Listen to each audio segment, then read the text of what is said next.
What's up, guys? It is that pen again. I'm here again with another video, and today we're going to be looking at G2. It was DHX versus HMB and BTW. I would include Soar and all of them, but the issue is I think Soar kind of got put into a really rough kind of spot right off the bat. Like, their checkpoint got held down extremely hard by HMB. They became incapable of building, and honestly, even if you exclude that fact, I think they said it themselves. So I'm not trying to shame them or be like, yeah, these guys suck.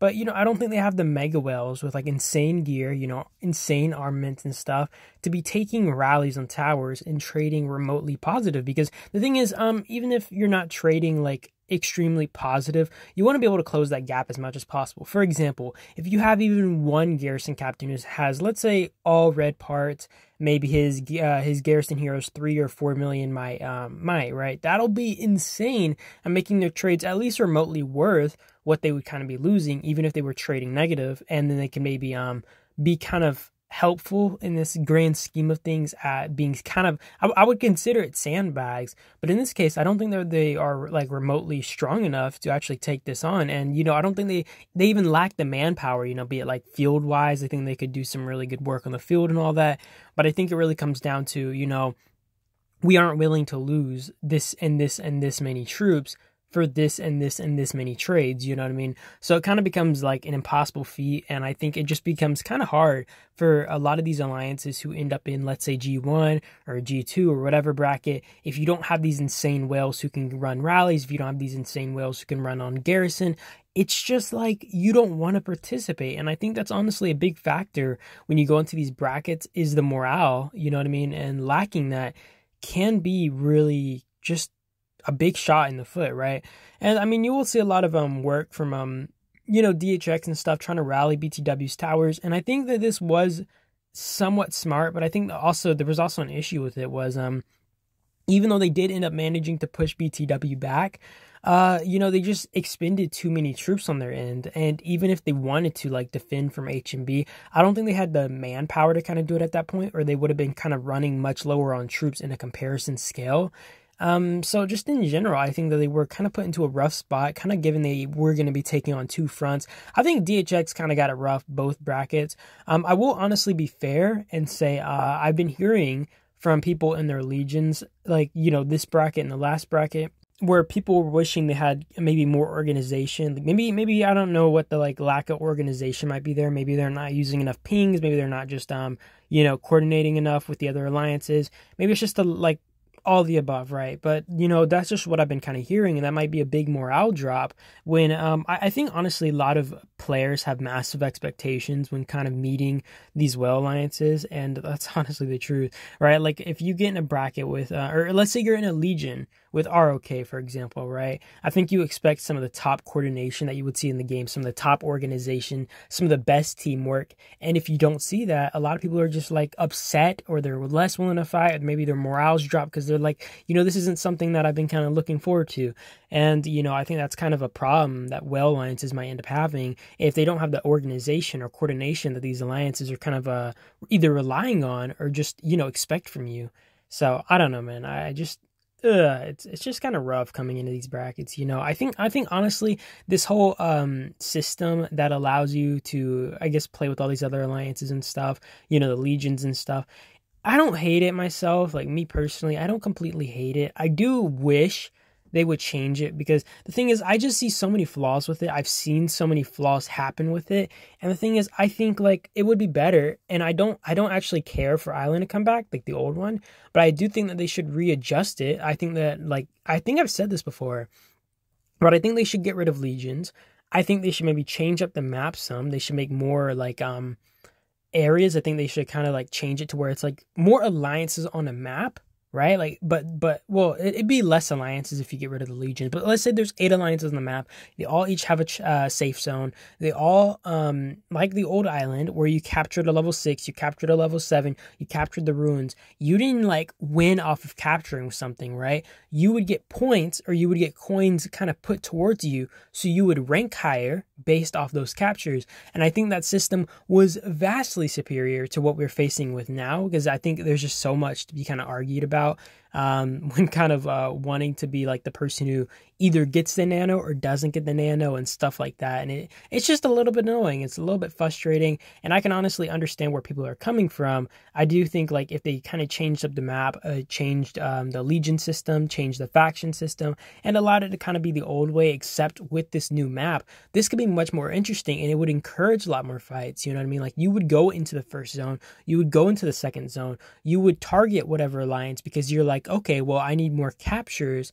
to get more coins to place higher, you know what I mean? Instead of being like, oh, well, I might be faction with these guys or I got to work with these guys in the second phase. Let me spend 3 days farming because I don't know what to do. You know what I mean? And I think that's one of the biggest issues is just the fact that you spend so much time farming or you spend so much time bored and people are just like, you know, give me the action already.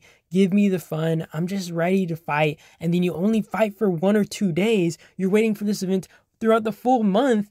It's just, you know, I don't hate the event, like I said. I do wish they would adjust it. You know, I wish they like maybe they would send somebody to watch my videos, take a few of my suggestions, you know what I mean? And maybe that would help a few things.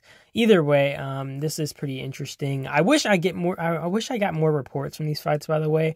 I did miss some of the main action because, for example, when BTW got pushed back to their checkpoint, they got pushed behind it.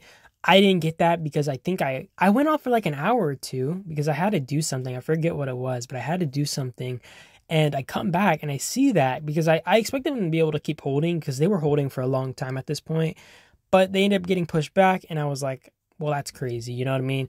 And same thing happened when I went to sleep. I expected DHX to, at the very least, be able to hold out up mid. Like, you know, I don't know, man. I just thought they'd be able to kind of hold out up mid for at least like, you know, a day or so, like even if like they lost a lot of troops to sieging on BTW, but they ended up getting pushed back and it was, you know, it kind of happens a lot and then you always end up surprised.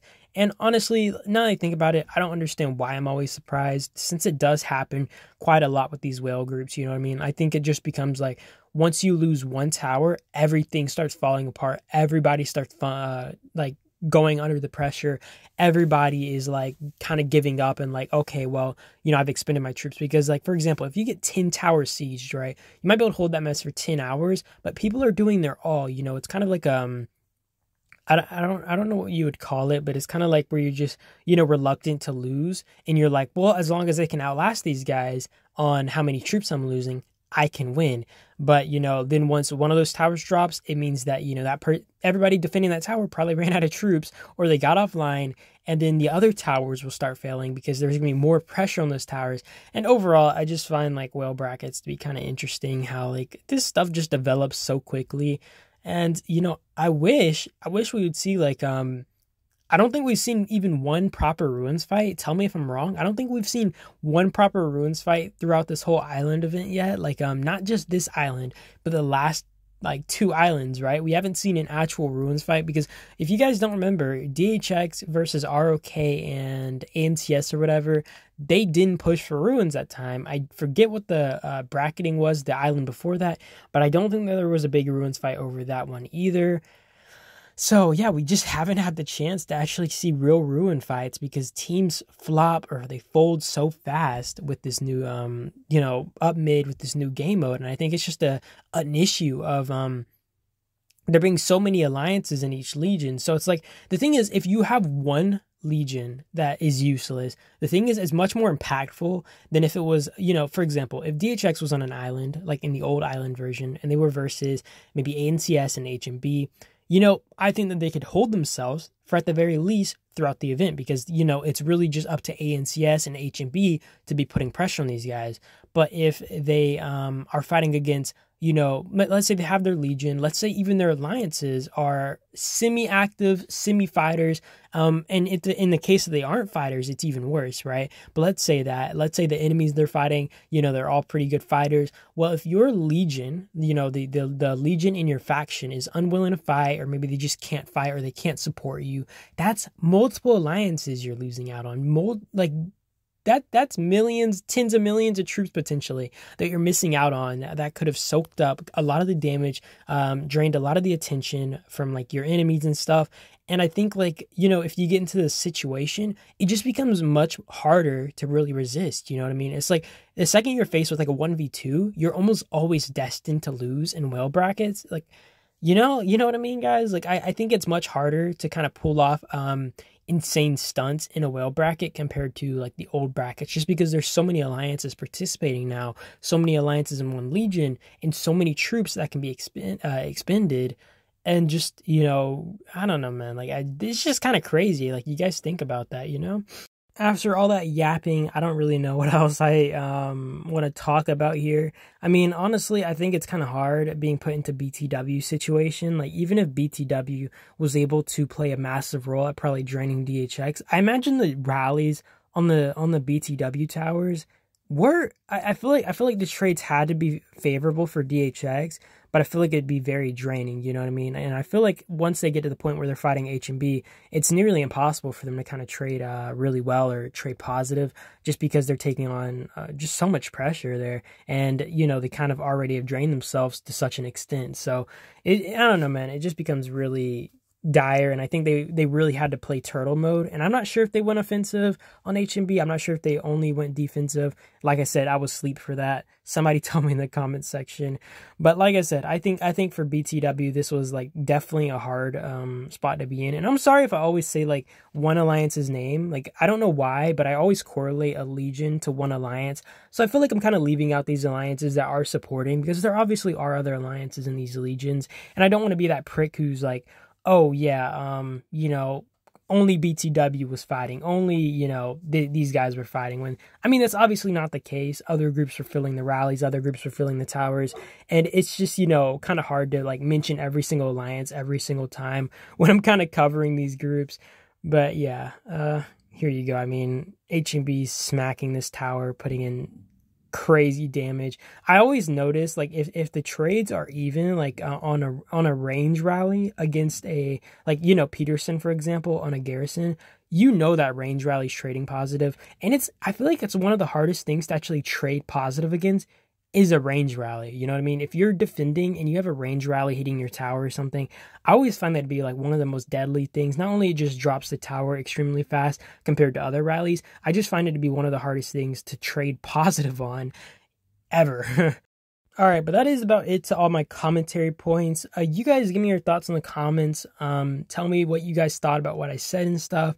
I do appreciate you guys as always for watching. You guys can enjoy the last little bit of footage that it kind of covers here. It just kind of shows the map after, I guess, BTW gets pushed back, and then it shows the map after DHX has finally been pushed back, and they've been, just had a lot of their bases zeroed. So kind of unfortunate for them, but it is what it is, man. That is war. You guys have a great day or night, though, and I will see you guys in the next video. I do appreciate you guys, like I said, as always, for watching, and you guys have a great one. Peace out.